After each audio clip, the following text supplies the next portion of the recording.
की जय। श्री गणेशाय नमः, श्री गोपाल कृष्णाय नमः।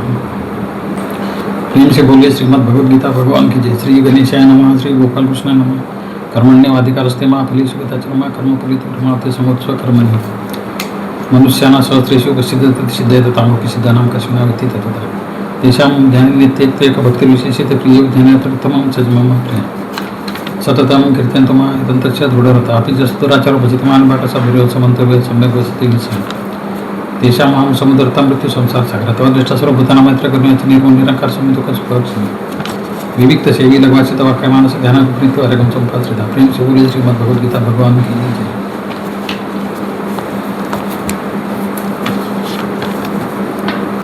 नवमोध्याय राजविद्या राजगुह्य योग। श्री गणेशाय नमः, श्री गोपाल कृष्णाय नमः, श्री भगवानवाच इदं त्वते गुह्यतं प्रवक्ष्याम्य न सूयवे ज्ञान विज्ञान सहितं यज्ञात्वा मोक्षेसे शुभात्। श्री भगवानवाच श्री भगवान म्हणाले, आता तू दोषदर्शी नाहीस म्हणून अत्यंत गुह्य असे ज्ञान विज्ञानासहित मी तुला सांगतो. हे ज्ञान झाले असता तू अशुभापासून पापापासून मुक्त होशील. 7व्या अध्यायात श्रीकृष्णाने ज्ञान व विज्ञान ही दोन्ही तुला मी सांगतो असे म्हटले आहे व तोच विषय 8व्या अध्यायात विस्ताराने घेतला असून इथे 9व्या अध्यायातही त्याचाच पुनश्च प्रारंभ केला आहे. व हे गुह्यतम म्हणजे हे ज्ञान अतिशय गूढ गहन रहस्य आहे असे म्हणून शिवाय असे आश्वासन दिले आहे की याचे ज्ञान तुला झाले की तू अशुभ म्हणजे जे पाप त्यापासून मुक्त होशील. पुढे ही ज्ञान विज्ञान रूप राजविद्या आहे असे म्हणत आहे.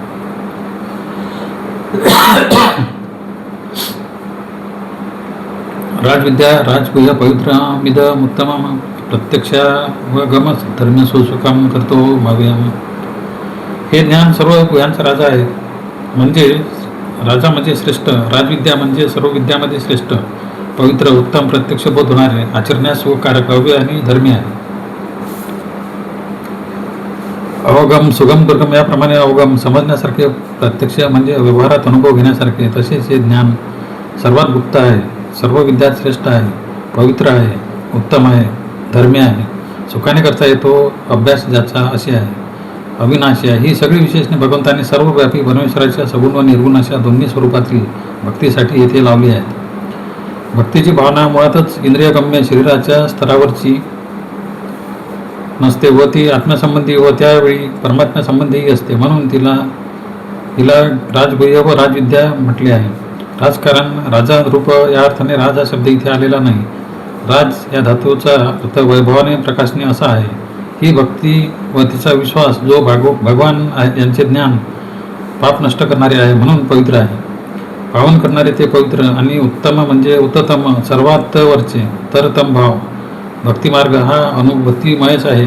या धर्माच्या इतर सदाचरण विहित कर्माचरण वगैरे अंगांना बाधता येतच नाही, उलट पुष्टी मिळते म्हणून धर्मी आहे. भक्तिमार्गात प्रयत्नांनी कष्ट करून काही प्राप्त करावायचे नसते, तर अहमपासून सर्व खालच्या तत्वांचे समर्पण करायचे असते म्हणून हा मार्ग सोपा आहे. व भक्ती जन्मोजन्मी वाढत जाते, तिचा नाश होत नाही म्हणून ती अव्यय. अश्रद्धाना पुरुषां धर्मशास्य परंतप अप्राप्यमान निवर्तन्ते मृत्यू संसार वर्तमनी. अर्जुना, या धर्मावर श्रद्धा न ठेवणारे लोक माझी प्राप्ती न होता मृत्यूयुक्त संसार मार्गात परत येतात. या भक्तिरूप धर्माच्या आचरणासाठी श्रद्धा ही प्राथमिक अर्था लागते. श्रद्धा नसेल तर मनुष्याला जिज्ञासाही नसते व ज्ञानही मिळत नाही व भगवंताचे स्वरूपही ध्यानात ठसत नाही. जे लोक देवावर श्रद्धा ठेवित नाही ते भक्ती काय करणार. आणि अनेक इतरच विषयाकडे त्यांची प्रवृत्ती असली की ते मृत्यू व संसार जन्मवर्णांचा जो मार्ग आहे त्यावरच जन्मोजन्मी परत फिरतात व फिरत राहतात. मा अप्राप्य म्हणजे भगवंताशी मिसळून न जाता. पण तो मी भगवंत कसा आहे त्याचे वर्णन श्रीकृष्ण इथून पुढे 10व्या श्लोकापर्यंत व 13व्या श्लोकात करीत आहे. देहधारी व्यक्ती म्हणून या वर्णनात परमेश्वर मानलेला नसून सर्वव्यापी चैतन्य परमात्म तत्व मानलेला आहे. मया तत्विदम सर्व जगत व्यक्त मृतीना मस्तानी सर्वभूतानी चाह तेष्वस्थित. मी आपल्या अव्यक्त स्वरूपाचे हे जग विस्तारले किंवा व्यापले आहे. माझ्या ठाई सर्व भूते आहेत पण मी त्यांच्या ठाई मर्यादित झालेला, बद्ध झालेला नाही. इथे अध्याय 7 मधील श्लोक 7वा पहा. मतपरंतरम नान्य किंचित अस्ति धनंजय मयि सर्वमिदं प्रोतसूत्रे मणिगणा इव. तसेच येथेच 12व्या श्लोकात व न तोहम तेषु ते मयी वर्तनते अशी सत्वादी गुणाबद्दल म्हटले आहे. परमेश्वराच्या व्यापकतात पंचमहाभूते व प्राणी वर्तमान असतात, पण पंचमहाभूतांच्या आणि प्राण्यांच्या त्या मर्यादितपणाने परमेश्वर बद्ध होत नाही. त्यापुरता व तेवढाच तो आहे अशी त्याची व्याख्या होत नाही. नाम व रूप यांच्या पलीकडचा तो आहे असे म्हणायचे आहे. नच मस्तानी भूतानी पश्चिमे योगी महेश्वरम भूत बृन्न च भूतस्त्व ममात्मा भूतभावन. तथापि भूते माझ्या ठाई नाहीत. माझे परमेश्वरी योग सामर्थ्य पहा. आत्मस्वरूपाने मी भूते उत्पन्न करतो, ती धारण करतो, तरीही मी भूतात शोधला तर सापडणार नाही. हा विषय जिथे पुन्हा घेऊन भगवंत इथे सर्वव्यापी असूनही सर्व समावेशक असूनही स्वतः सर्व व्यक्तिविलक्षण कसे आहोत ते पुन्हा सांगत आहे. 6व्या अध्यायातील श्लोक 29 ते 32 या श्लोकात परमेश्वराच्या व योगी भक्तांच्या ऐक्याचा अभ्यास दिला आहे. त्या श्लोकाबरोबरच हे 3 ते 10 व 13 हे श्लोक समजून घ्यावे, सलग विचारात घ्यावे. शंका अशी की मम आत्मा असे जर इथे श्रीकृष्ण म्हणत आहे तर श्रीकृष्ण वेगळा व त्याचा आत्मा वेगळा असे आहे काय? त्याला उत्तर असे की श्रीकृष्ण एक व्यक्ती म्हणून अर्जुन या दुसऱ्या व्यक्तीजवळ भाषेच्या भौतिक मर्यादित बोलत आहे. आत्मदृष्ट्या त्या पातळीवरच तो ईश्वरत्वाचा अधिकार सांगत आहे व ही त्याची योगशक्ती आहे असेही म्हणत आहे. जहत व अजहत लक्षणा या व्याकरणातील अलंकाराच्या उपयोगाने हे प्रमेय सुटते. जीव हा त्याच्या उपाधीचा त्याग केल्यास, त्या विचारात न घेतल्यासच जहत लक्षणाने ब्रह्मच आहे असे महावाक्य आहे. श्रीकृष्ण हा देहधारी आहे, पण त्या देहाच्या स्थलकाळांनी युक्त मर्यादा लक्षात न घेता आत्मा म्हणून त्याचे असलेले अमर्यादत्व विचारात घेतले पाहिजे. सांगण्याच्या सोयीपुरते मम आत्मा असे म्हटले तरी मी असेच परमात्मता त्याला म्हणायचे आहे. यथा आकाशे स्थितो नित्यवायू सर्वत्र त्रगो महान तथा सर्वांनी भूतानी मस्थानित्युपधारय. ज्याप्रमाणे सर्वत्र संचार करणारा महान वायू नेहमी आकाशाच्या ठाई असतो, त्याप्रमाणे सर्व भूत मात्र सृष्टी माझ्या ठाई असते असे मी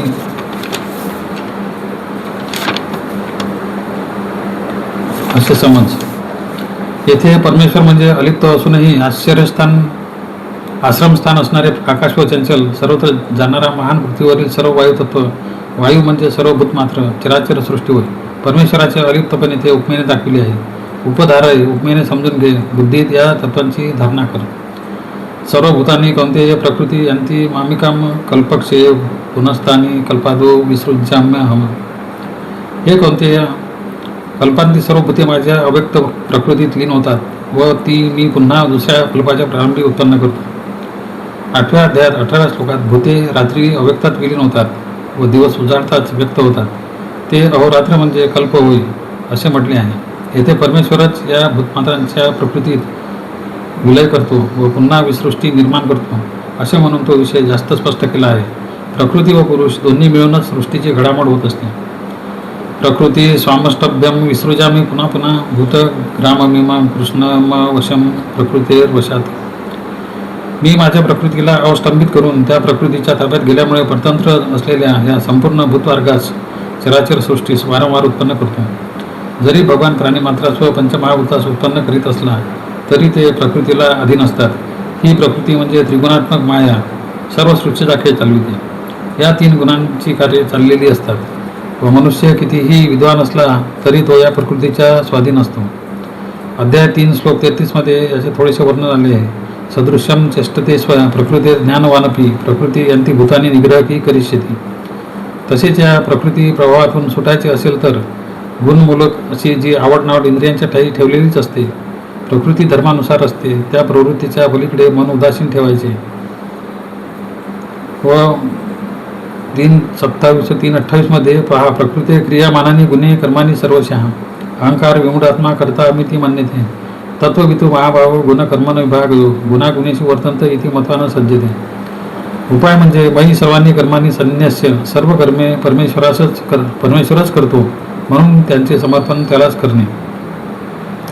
प्राणीमात्रांचे अंतिम ध्येय प्रकृतीरूप मायाच्याकडून शिकत पुन्हा परमेश्वर स्वरूप व्हायचे. त्यासाठी मनुष्य योनीपर्यंतचा प्रवास पूर्णतः प्राकृतिक मतीने चालतो. विवेकयुक्त मानवी योनीतच प्रकृती पुरुष विवेक होतो व मुक्तिमार्गास प्रारंभ होतो.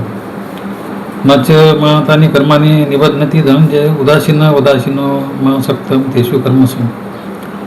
हे अर्जुना, या कर्माविषयी माझी आसक्ती नसल्याने अनासक्त व तटस्थाप्रमाणे राहणाऱ्या मला ती कर्मे बंधनकारक होत नाहीत. चातुर्वर्ण्य मया सृष्ट म्हणून पूर्वी भगवंताने तस्य कर्तारमपि या मा विद्य कर्तारमव्ययम असे जे सांगितले आहे, तशाच प्रकारे इथेही मला कर्मे बंधनकारक नसतात. मी त्या कर्मात आसक्त नसतो. मी उदासीनवत, आसीन म्हणजे माझे आसन, माझे स्थान या प्रकृतीहून उच्च व अलिप्त आहे, असे भगवंताने म्हटले आहे. प्रकृती स्वामवस्तव्यम संभवामी आत्ममायया असे आधीही 4:6 त्याने म्हटले आहे. म्हणजे प्रकृतीचे अवलंबन करून भगवंत भूतांची सृष्टी निर्माण करतो. ही प्रकृतीच्या प्रभावाखालीच असतात, पण स्वतः जेव्हा अवतार घेतो तेव्हा तो दिव्य जन्म व दिव्य कर्मकृत असून मायेने बद्ध नसतो. अवस्तंभन मूळ चैतन्य रूप अशा परमेश्वरी शक्तीचे स्थिरीकरण, जडत्वयुक्त करणे, खालच्या पातळीवर सीमित करणे हे कार्य करून परमेश्वर सृष्टी निर्माण करतो व स्वतः त्यात अडकत नाही. तेशिव कर्मसू म्हणजे परमेश्वराकडूनच प्रकृतीच्या सहाय्याने जी सृष्टीची उत्पत्ती व स्थिती व लयाची कार्य चालतात, त्या कर्मामध्ये तसेच भूतमात्रांनी केलेल्या प्रकृतीवशात होणाऱ्या कर्मामध्ये अडकत नाही. कुंभारांनी ओली माती घेऊन मडके बनविले तर ते मडके मूळ मातीरूप प्रकृतीच्या ठिसूळपणा आदी गुणांनी बद्ध असते. या उदाहरणावर विचार करावा. मयाध्यक्षेन प्रकृती श्रूयते सचराचरम हेतुनानेन कोणते जगद्वी परिवर्तते. मी अध्यक्ष असून प्रकृतीकडून सर्व चराचर सृष्टी मी प्रसवतो. या कारणामुळे हे कोणते जगाची ही घडामोड चाललेली आहे. अध्यक्ष म्हणजे ज्याचे अक्षी अंतरंगात आहे, जो प्राणीमात्रांच्या अंतरंगात जीवात्म रूपाने राहतो व आतून बाहेर साक्षीपणाने पाहतो. असा जीवात्म रूपाने भगवान सर्व प्राणीमात्रांच्या अंतरंगात राहतो व आकारबद्ध जीवन आणि पदार्थ यांची निर्मिती करतो व धारण करतो. अणूंना एकत्र धरून ठेवणारी व अव्यक्तातून व्यक्तावस्थेत आणणारी जी परमेश्वरी शक्ती आहे, तीच आकर्षण शक्ती, तिलाच संकर्षण असे म्हणतात. म्हणूनच अव्यक्त सृष्टीला मायेला अवलंबनाने तो व्यक्त करतो असे म्हटले आहे. जगाची परिवर्तने, घडामोड चक्र हे परमेश्वराच्या या सृष्टी निर्मितीच्यामुळेच सुरू होते, चालते व परिणाम पावत असते. अवजानंती मामुढा मानुषी तनु आश्रितम परम भावम जानंतो मम लोक महेश्वरम. सर्व लोकांचा महान ईश्वर हे माझे सर्वश्रेष्ठ स्वरूप न जाणणारे अज्ञ लोक मला मनुष्य देदारी समजून माझी अवज्ञा करतात, मला कमी लेखतात. हा श्लोक गीतेतील एक महत्त्वाचा श्लोक आहे. परमेश्वराला व्यक्ती मनुष्य समजून त्याच्याजवळ देहात्म भावाने भक्ती करून सामिप्य, सारूप्य आदी साधण्याचा प्रयत्न करणारे भक्त परमेश्वराचे भक्त नाहीत असे नाही, परंतु तो तिन्ही लोकांचा व सर्व सृष्टीचा नियंता आहे. या त्याच्या विराट स्वरूपाकडे लक्ष न देता परमेश्वराला ते गुणांच्या व आकृतीच्या मर्यादांनी सीमित मानतात. ही त्याच्याबद्दलची भक्तांची समजूत संकुचित म्हणून सत्यज्ञानाच्या दृष्टीने कमी प्रतीची आहे. श्रीकृष्ण हे अर्जुनाला सांगत आहे.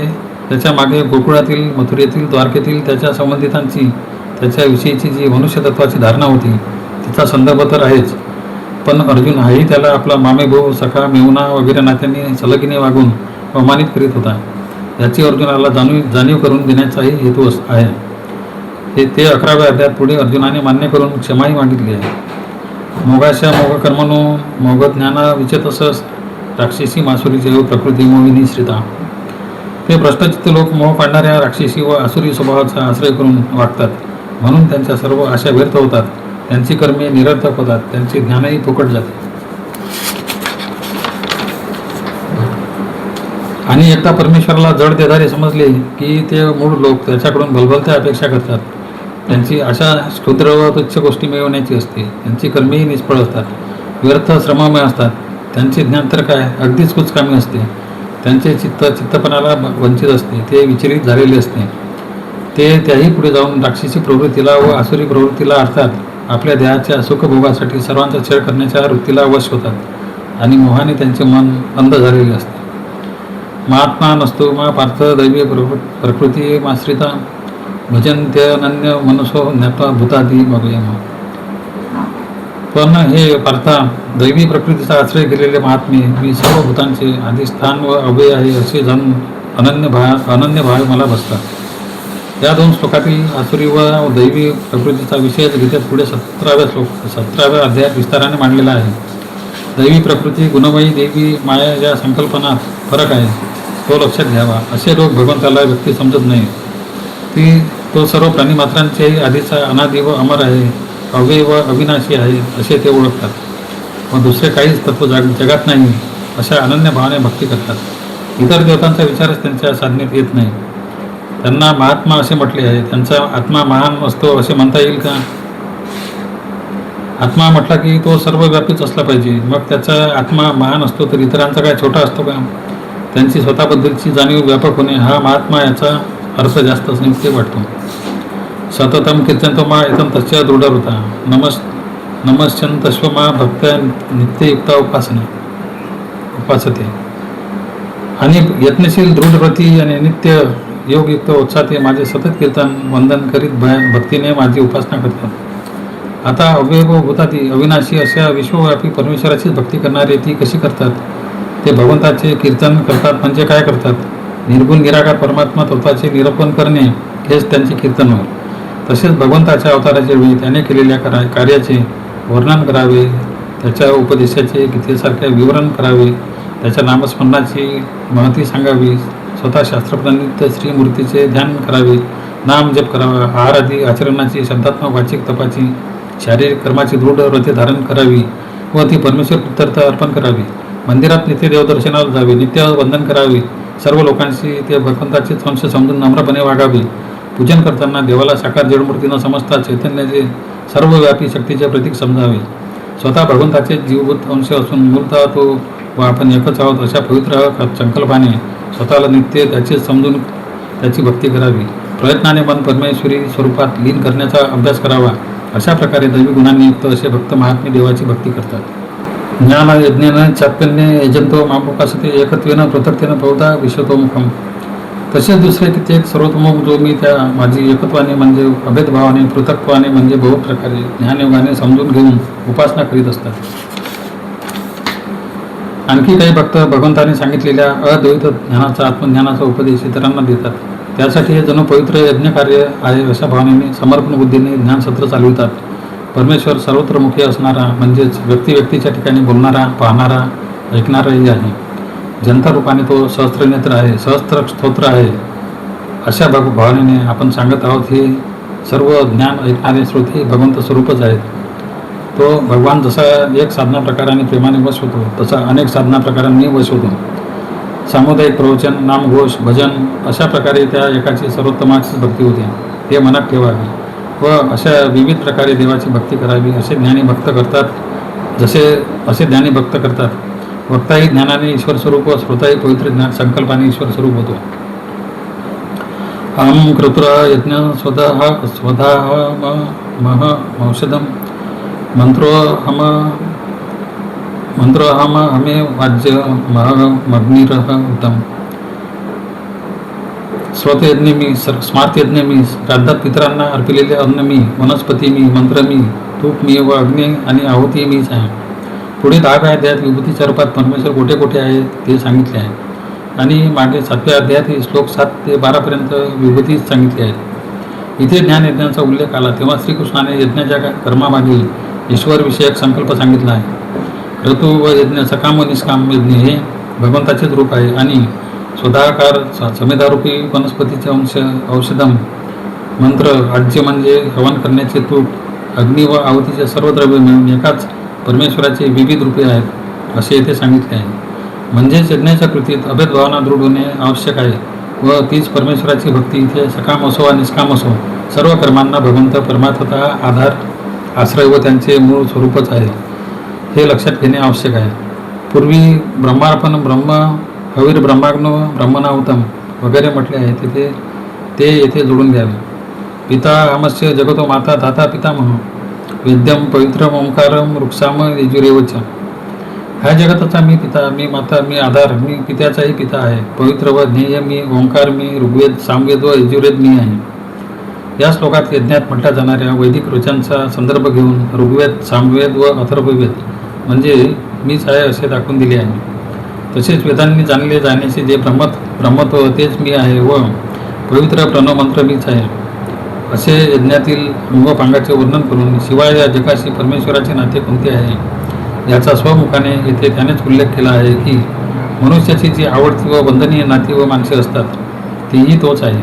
जगाची माता देव, पिता देव, पितामही देवच आणि धाता म्हणजे जगाची व्यवस्था कशी चालावी याची धारणा करून व्यवस्था करणारा देवच आहे असे विगतवार समजावून दिले की जिज्ञासू तळमळीच्या साधकाच्या आध्यात्मिक धारणेत खूप सुधारणा होईल यात संशय नाही.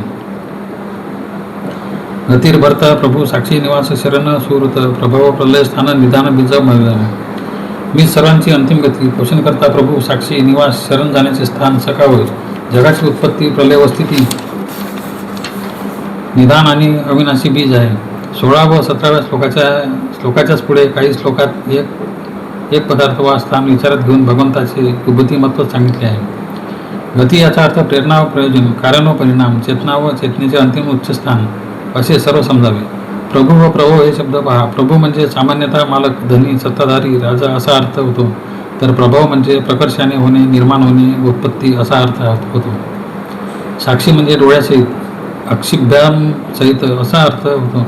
पाहणारा सर्व काही ज्याच्या दृष्टीसमोर घडत आहे असा. निवास म्हणजे घर किंवा राहण्याची जागा. सर्व विश्वाचा आभास परब्रह्मावरच, त्याच्या अधिष्ठानावरच होतो व श्रीकृष्ण परब्रह्म रूपच आहे, त्यामुळे तो जगाचे निवासस्थान आहे. शरणम म्हणजे ही प्रयत्नांती विश्रांतीला जाण्याचे ठिकाण. सुहृत म्हणजे सखा परमेश्वर सर्व प्राणी मात्रांच्या हिताचेच सांगतो, हिताला जपतो, निश्रेयस प्राप्तीचा मार्ग दाखवितो, तोच मित्र आहे. सुहृद्य सद्भावनेने युक्त मित्र आहे.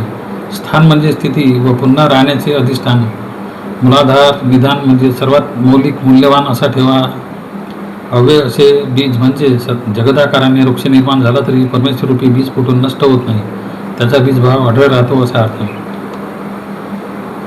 तपाम्यह महम वर्ष निगृहना निसृजामी अमृतम चैव मृत्युष्व सदसच्चाह अर्जुन. मी जगाला उष्णता देतो, मीच पाण्याचे आकर्षण करतो, मीच पुन्हा पाऊस पडतो. तसेच हे अर्जुना अमृत व मृत्यू आणि सत्व असत म्हणजे ज्याला अस्तित्व आहे वा ज्याला अस्तित्व नाही तेही मीच आहे. 18 श्लोकात स्थानपरत्वे व संबंधपरत्वे परमात्म स्वरूप परमेश्वराची महती सांगितली, तर इथे कार्यपरत्वे त्याचे स्वरूप सांगतात. भक्ती कोणाची करायची, त्यासाठी भगवंताच्या स्वरूपाचे, स्वभावाचे व स्वकर्माचे ज्ञान भक्ताला हवे.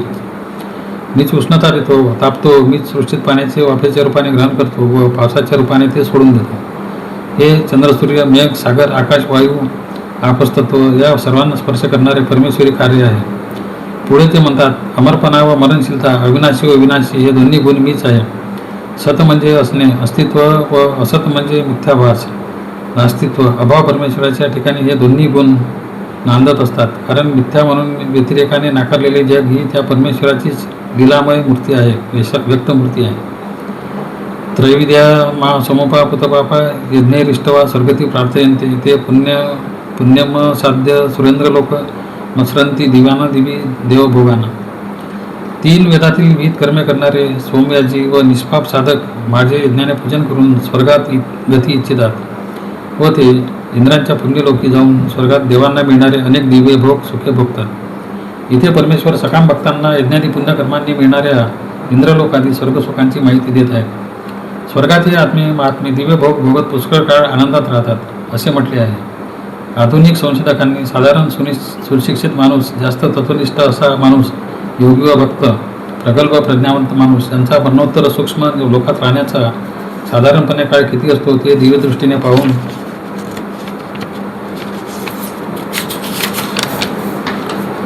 लिहून ठेवले आहे. सामान्य सुशिक्षित माणूस मरणोत्तर पितृलोक किंवा भूरलोकात 50 ते 100 वर्षे व स्वर्गलोकात 200 ते 300 वर्षे राहतो. जास्त तत्वनिष्ठ माणूस भूरलोकात 100 ते 200 वर्षे जगावर प्रेम करणारा व स्वर्गलोकात 600 ते 700 वर्षे राहतो. तर प्रगल्भ प्रज्ञावंत योगी भक्त हे भूरलोकात 200 ते 300 वर्षे पण स्वर्गलोकात 700 ते 1200 वर्षे राहतात. दिव्य जन्म व दिव्य कर्म असणारा भगवंत आवश्यकतेप्रमाणे 1000 ते 10,000 वर्षांनी सुद्धा अंशात्मक, आवेशात्मक, अनियत काळ किंवा नियत काळ मानवी शरीराच्या माध्यमातून प्रकट होतो. संभव आम्ही युगे मध्यंतरी तो स्वर्गापेक्षा उच्च लोकात सत्यलोकापर्यंत कुठेही आपला दिव्य देह सुरक्षित अविघटित ठेवतो. ते तम भुक्त्वा स्वर्गलोक विशालम चिन्हे पुण्य मर्त्यलोक निशंती योगम त्रयी धर्ममा प्रपन्ना गतागत कामकामा लभंती. ते त्या विशाल स्वर्गलोकाचा उपभोग घेऊन पुण्यक्षीण झाले म्हणजे परत मृत्यूलोकात जन्माला येतात. अशा प्रकारे काम्य उपभोगांच्या मागे लागलेले व 3 वेदातील यज्ञयागादी धर्म पाळणारे हे ह्याप्रमाणे स्वर्ग व मृत्यूलोक यात ये जा करीत असतात. या श्लोकाचा आशय स्पष्ट आहे. फक्त एवढाच तपशील महत्त्वाचा आहे की पूर्वी 6व्या अध्यायात सांगितले आहे त्याप्रमाणे योगी व भक्त यांना पुढील जन्म मागच्या तेथपर्यंतच्या अनेक जन्मात केलेली साधना जास्त पुढे नेण्यासाठी सोयीच्या ठिकाणी दिला जातो. त्रयी धर्म म्हणजे ऋग्वेद, यजुर्वेद व सामवेद यात व तदंगभूत ग्रंथात विधान केले गेलेले यज्ञाचे धर्म. अनन्या चिंतयंतो मा ये जना परिपासते तेशा नित्ययुक्ताना योगक्षेम वाहम्यम. जे अनन्य भावाने माझे चिंतन करीत मला बसतात त्या मला नेहमी एकनिष्ठ असणाऱ्यांचा योगक्षेम मी चालवितो. श्लोक 20 व 21 मध्ये वर्णन केलेले पुण्यकर्मोपरांत स्वर्गसुख भोगून परत पृथ्वीलोक येणारे लोक वेगळे व या 22व्या श्लोकात वर्णन केले जाणारे अनन्य भक्त वेगळे. या अनन्य भक्ताविषयी 13व्या व 14व्या श्लोकात विधान केले आहे. तेथे भक्तांचे कार्य वर्णन केले आहे. आता त्या भक्तांना भगवान काय व कशा प्रकारे सहाय्य करतो ते सांगितले आहे. परी उपासते पूर्णपणे उपासना करतात, सर्वतोपरी भगवंताला शरण असतात. अनन्य चिंतनशील व नित्य भगवंताशी ऐक्य भावनेने जोडलेले नित्ययुक्त नित्य अभियुक्त असे जे भक्त असतात त्यांचा योगक्षम भगवंत वाहतो. त्यांना वेगळे काही करावे लागत नाही. योग म्हणजे इष्टवस्तू मिळविणे व क्षेम म्हणजे त्या वस्तूचे साहचर्य हितकारक होईल व टिकेल अशा प्रकारे व्यवस्था करणे हे भगवंत करतो. त्यांचे नित्ययुक्तत्व कायम राहील व मन सांसारिक गोष्टीकडे लावावे लागणार नाही एवढी काळजी भगवंत घेतो. ये कन्या देवता भक्ता यजंते श्रद्धयान्विता तेपी मामेव कोणते यजंते विधीपूर्वकम. हे कुंतीपुत्र आपण जे श्रद्धायुक्त असे अन्य देवतांचे भक्त त्यांची उपासना करतात ते सुद्धा विधीपूर्वक नसली तरी एका अर्थी माझीच उपासना यजन करतात. इथे 7व्या अध्यायातील श्लोक क्रमांक 19 ते 23 हे मनपूर्वक पाहावे तो त्यांना जोडवण्याच्या श्लोकाचा अर्थ पाहावा म्हणजे सुसंगती लक्षात येईल. हाच विषय पुढे श्लोक 24 व 25 मध्ये प्रतिपादन केला आहे. अहम ही सर्व यज्ञांना भोक्ताचे प्रभुरेवच तू न तू माम भिजंती तत्वे न तस्यंचवंती ते.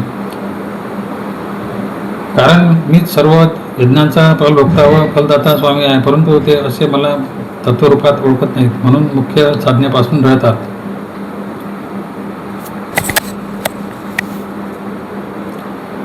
चवंती म्हणजे अनन्यतेपासून राहतात. तत्वता जाणणे म्हणजे एक परमेश्वरच सर्व यज्ञांचा भोक्ता व देवता आहे हे सत्य तत्व हे न कळाल्यामुळे अज्ञ लोक इतर देवतांना उद्देशून यज्ञादी कर्मे करतात. अर्थात ही त्यांची चूक त्यांची व भगवंताची गाठ घालून न देता त्या देवताच्या लोकात मरणोत्तर घेऊन जाण्यास कारणीभूत होते. यांती देवव्रता देवाना पितृन यांती पितृव्रता भूताने यांती भूतेज्या यांती मध्याजिनोपी मामा. देव पितर व भूते यांची आराधना करणारे लोक त्यांच्या लोकात जातात. माझी उपासना करणारे मला घेऊन मिळतात.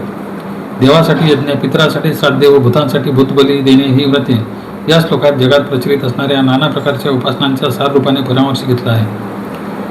पत्रम पुष्पम फलम तोयम यो मे भक्त्याम प्रयश्यति तदहम भक्तिउपहृत मश्रामी प्रयतात्मना. जो कोणी भक्त मला एखादे पान, फूल, फल किंवा यथाशक्ती पाणीही भक्तीने अर्पण करतो ते त्या नियतचित्त मनुष्याने भक्तीने अर्पण केलेले पदार्थ मी स्वीकारतो. भक्तीने अर्पण करणे महत्त्वाचे आहे. कोणते पदार्थ अर्पण केले हे महत्त्वाचे नाही. पान, फूल, फल व पाणी ह्या सहज उपलब्ध असणाऱ्या वस्तूंचा उल्लेख करून श्रीकृष्णाने भक्तिमार्गाचा सोपेपणा दाखविला आहे. आश्रामी याचा वाच्यार्थ भक्षण करतो असा आहे. लाक्षणिक व खरा अर्थ स्वीकारतो असा आहे. एक गोष्ट लक्षणीय आहे की दिली जाणारी वस्तू जरी लहान असली तरी असा आशय व्यक्त करण्यासाठी पान, फूल, फळ, पाणी असे उदाहरण जरी श्रीकृष्णाने घेतले असले तरी या चारही वस्तू पृथ्वीवरील सर्व जीवनांचेच प्रतिनिधित्व करतात. वनस्पतीतून हे सर्व मिळते व पाण्याने वनस्पतींना जीवन मिळते. पृथ्वीवर वृक्ष नसतील तर कोणताही प्राणी जगू शकणार नाही हे उघड आहे आणि तोच अर्थ इथे ध्वनित होत आहे. यत करोशी यदस्राशी यज्जुवशी ददाशित यत पश्यशी कोणते तत्पुरुषम मदर्पणम. हे कोणते तू जे खातो, जे करतोस, जे खातोस, जे हवन करतोस, दान देतोस व तप करतोस ते सर्व मला अर्पण कर. बाह्य सृष्टीतील पदार्थ अर्पण करणे व भक्तिपूर्वक अर्पण करणे ही झाली एक बाब. दुसरे अर्पण करण्यासारखे काय आहे तर आपले सर्व कर्म व मग ते देहाच्या गरजा पुरविण्यासाठी केलेले असो, यदजोयशी किंवा सामाजिक जीवनातील असो, ददाची यत किंवा स्वतःची उन्नती करण्यासाठी, मानसिक गरज भागविण्यासाठी असो, तपस्याची, हे सर्व परमेश्वराला अर्पण करायचे. पहा, वस्तू अर्पण करणे सोपे असते पण कर्म अर्पण करणे कठीण असते. कर्तेपणाचा त्याग केला. सत्ता, मालमत्ता, धन, पशुपक्षी, जमीन नात्यामुळे मिळाला असा वाटणारा दुसऱ्या व्यक्तीवरचा जबाबदारीच्या बुडक्याखाली दडलेला अधिकार, ममत्व, माया, भविष्यात स्वतःसाठी निर्माण केलेले ऐहिक जगातले स्थान किंवा आध्यात्मिक सिद्धावस्थेचे ध्येय नीट विचार करून पहा, म्हणजे भक्ती मार्गातील फार मोठी कसोटी इथे कशी लागते ते कळून येईल. सर्वच भगवंताला अर्पण करायचे म्हणजे मी मुक्त व्हावे यातील मीचेच समर्पण करायचे असते. शुभाशुभ फले रेवे मोक्षेचे कर्मबंधने संन्यासयोगी युक्तात्मा विमुक्तो पापो मामो पैसेशी. असे केल्याने शुभाशुभ फलरूपी कर्मबंधनातून तू मुक्त होशील आणि कर्मफलाचा संन्यास करण्याचा जो हा योग आहे त्याने युक्तात्मा म्हणजे शुद्ध अंतकरणाचा आणि मुक्त उत्साहाचा मला येऊन मिळशील. असा मीपणाचाच हरिचरणाशी त्याग केला म्हणजे हे अर्जुना तू शुभ कर्मे व त्यांचे फलरूपी सत्वगुणात्मक सुखभोगरूपी बंधन तसेच अशुभ मानली गेलेली युद्धादी कर्मे एवढा संदर्भ फक्त अर्जुनाच्या बाबतीत. कर्मे व त्यांचे दुःखरूप रजस्तमो गुणात्मक फल व त्याचे बंधन यापासून तू सुटशील, कारण कर्तृत्व भावाने जोकडच मानेवरून काढून टाकलेले आहे. येथे पुन्हा ममत्व व कर्तृत्व परमेश्वराच्या चरणी अर्पण करणे हाच संन्यासयोग आहे. दीक्षा घेऊन वेश बदलून नाव बदलून रानावनात जाणे म्हणजे संन्यास योग नव्हे असे भगवंताचे सांगणे आहे. आत्मा परमात्म्याशी युक्त होणे म्हणजे आत्म्याच्या उपाधीपासचा संबंध तुटणे व विमोचन होणे असे झाले म्हणजे जीव हा शिवरूप होतो, नर हा नारायण रूप होतो. अर्थात श्रीकृष्ण म्हणत आहे त्याप्रमाणे श्रीकृष्णाशी मिळून राहतो. समोहम सर्वभूतेषु न मे द्वेष्यस्ति न प्रिय ये भजन्ति त्वमा भक्त मयि ते तेषु छाप्यहम. मी सर्व प्राणीमात्रांना सारखा आहे, माझा कोणी नावडता नाही किंवा कोणी आवडता नाही. हे जरी खरे असले तरी जे मला भक्तीने बसतात ते माझ्या ठिकाणी आणि मी देखील त्यांच्या ठिकाणी असतो. माम उपेक्षेशी मला येऊन मिळशील असे म्हणतात. श्रीकृष्णाला असे वाटले की आपण पूर्वी मी सर्वाभूती सम आहे, सर्वत्र व्याप्त आहे वगैरे म्हटले आहे. त्याचा आपल्या भक्तिप्रेमाशी समन्वय साधून घेतला पाहिजे, म्हणजे अर्जुनाला पुढे उलगडेल. कारण भूते माझ्या ठाई आहेत पण मी भूतांच्या मर्यादेत सापडत नाही. न त्वहम तेषु ते मयि अशी विधाने आपण केली आहेत. ह्याने भक्त माझा आत्मा आहे असे आपण म्हटले आहे. तेव्हा भक्ताच्या बाबतीत त्या व्यतिरेक न्यायाला अपवाद कसा आहे ते श्रीकृष्ण इथे सांगत आहे. मी भक्तांच्या ठाई व भक्त माझ्या ठाई असतात याचा अर्थ मी भक्ताच्या बाबतीत सतत चिंतन करीत असतो व भक्तही अंतःकरणात मला धारण करीत असतात. परस्परानुप्रवेश होतच राहतो. अपि चच्चु दुराचारो भजते मामान्य पाक साधुरेव समंतव्य सम्यक वसितही सम. अत्यंत दुर्वर्तीने मनुष्य जर अनन्य भक्तीने माझी उपासना करील तर तो साधू समजावा, कारण त्याच्या बुद्धीचा चांगला निश्चय झालेला असतो. या अनन्य भक्तांचा स्पर्श होऊन खरोखरीच महापापी माणूस सुद्धा सुधारतो. पण त्याने पापकर्मे सोडून दिली तरच व देवाची अनन्य भक्ती करण्यास प्रारंभ केला तरच त्याला सज्जन म्हणावे असे आपले दयापूर्ण मत श्रीकृष्णाने येथे दिले आहे. व्यवस्थित म्हणजे योग्य व्यवसायात प्रयत्नात मग्न होणे. तो उत्तम प्रकारे योग्य प्रकारे सन्मार्गाचे आचरण करू लागला असे ओळखून लोकांनी त्याच्या पूर्वकृत पापांची आठवण न ठेवता मनात विकल्प येत असेल तर तो साधूच समजावा असा संदेश यात अंतस्थ आहे. क्षिप्रम भवती धर्मात्मा शश्वच्छन्ति निगच्छति कौन्तेय प्रतिजानी ही न मे भक्त प्रणश्यति. तो लवकरच धर्मात्मा होतो आणि शाश्वत शांतीला पोचतो. हे अर्जुना, माझा भक्त कधी अधोगतीला जात नाही हे तो पक्के समज. माझा भक्त नाश पावत नाही याचा अर्थ तो कधी मरणार नाही असा नव्हे, तर भक्ती मार्गावरील त्याची प्रगती फुकट जात नाही. प्रयत्न जन्मजन्मी तो करीतच राहतो, कारण त्याची प्रभूवर ठाम श्रद्धा असते. पूर्वी अर्जुनाच्या प्रश्नाला 6व्या अध्यायात जसे उत्तर दिले की सूचना गेमत श्रीमता गे योगभ्रष्टो विजयते, तसेच इथेही आश्वासन दिले आहे की हे कुंतीपुत्रा, माझी ही प्रतिज्ञाच मान की माझा भक्त कधी नाश पावत नाही. पण अनन्यता, शरणता व समर्पण या गोष्टी अत्यंत आवश्यक आहेत. क्षिप्रम याचा अर्थ प्रभू शक्तीचा अंतःकरणाला स्पर्श झाला की तो पुन्हा वाईट मार्गाला वळतच नाही. मा ही स्पर्थ व्यपाश्रिते अपीषु पापयोनय श्रियो वैश्यास्तथा शूद्रोस्तपी यांती परामगती. कारण हे पार्था नीच योनीत जन्मलेले जे कोणी असतात ते आणि स्त्रिया वैश्य माझा आश्रय करून परमश्रेष्ठ गतीला जातात. परमेश्वर चातुर्वर्ण्याचा निर्माता असला तरी त्याचे कर्तव्य त्या व्यवस्थेतच अडकलेले नसते. इतर शाश्वत अनेक जातींना वर्गांना काही कर्मे व सुखे निषिद्ध असतात. वर्ज्य असतात ती ही सामाजिक भेदबुद्धी त्या काळात सर्वत्र विद्यमान होती, पण भक्ताला जवळ घेताना श्रीकृष्ण त्या भक्ताच्या लौकिक जातीकडे लक्ष देत नाही. पाप योनी म्हणजे जेथे तमोगुणामुळे पाप घडते, जेथे तमोगुणामुळे पाप घडणे आणि अपरिहार्य आहे, तेथे श्रीकृष्णाने आपला उद्धार करण्याचा दृढ सहाय्यक हात पुढे केला आहे. स्त्री व शूद्र यांना वेद पठणाचा अधिकार नाही, अशी पूर्वी समाज स्थिती होती. पण कोणताही भक्त भक्ती करू लागला की तो श्रीकृष्णाचे चिंतन करीत राहतो व श्रीकृष्ण त्याला जवळ घेण्यास तयार असतो. ते लोकही परमगतीला पोहोचतात. की पुनर्ब्रह्मणा पुण्य भक्ता राजर्षयस्तथा अनित्यम सुखम लोकमिमं प्राप्य भजस्व माम. तर मग पुण्यवान ब्राह्मण किंवा राजर्षी माझे भक्त असतील, त्यांना मग सद्गती मिळेल, हे काय सांगावे. याकरिता अनित्य व दुःखकारक असा हा मृत्यूलोक आहे असे जाणून माझी भक्ती कर. अर्थात हा मृत्यूलोक अनित्य आहे, यात खरे सुख नाही हे ओळखूनच अर्जुनाला अंतिम आज्ञा सांगतो की हे सर्व क्षणिक व दुःखप्रद जीवन आहे, त्याची तू नीट ओळख करून ठेव आणि माझी भक्ती कर. ब्राह्मण पुण्यशील भक्त राजर्षींचा का उद्धार होणार नाही, असे प्रश्नार्थक विधान केले आहे. अर्थ असा आहे की त्यांचा अनन्य भक्तीने उद्धार होणारच. अर्जुन हा क्षत्रिय आहे, तेव्हा त्याचा उद्धार होणारच असा ध्वन्यर्थ. मन्मना भव मद्भक्तो मध्याजीवा नमस्कुरु मामे वैशेषी युक्ते व महात्मान परमत्परायण. मन्मना मद्भक्त भव मदयाजी भव मा नमस्कुरु यो मत्परायण आत्मान युक्त माम यो वैशेषी. माझ्या ठिकाणी मन ठेव, माझा भक्त हो, माझा पूजक हो व मला नमस्कार कर. याप्रमाणे मतपरायण होऊन आत्मयोग करून तू मला जीवन मिळशील. या श्लोकाचा अर्थ सरळ आहे, विशेष टिप्पणी करण्याची आवश्यकता नाही. पण मनाने श्रीकृष्णाचे ध्यान घडावे, श्रीकृष्णाचाच भक्त व्हावे, श्रीकृष्णासाठीच यज्ञ करावा व नमस्कार करावा. तो सर्वत्र श्रीकृष्णच भरलेला आहे या ज्ञानाच्या भूमिकेवरूनच असे केले तरच भक्त भगवंतमय होऊन राहतो, असा सरळ भावार्थ आहे. इति श्रीमद्भगवद्गीता उपनिषत्सु ब्रह्मविद्याया योगशास्त्री श्री कृष्णार्जुन संवादे राजविद्या राजगुह्य योगो नाम नवोऽध्याय. याप्रमाणे श्रीकृष्णाने गायलेल्या उपनिषदातील ब्रह्मविद्यांतर्गत योगशास्त्रातील श्री कृष्णार्जुन संवादातील राजविद्या राजगुह्य योग नावाचा 9वा अध्याय समाप्त झाला.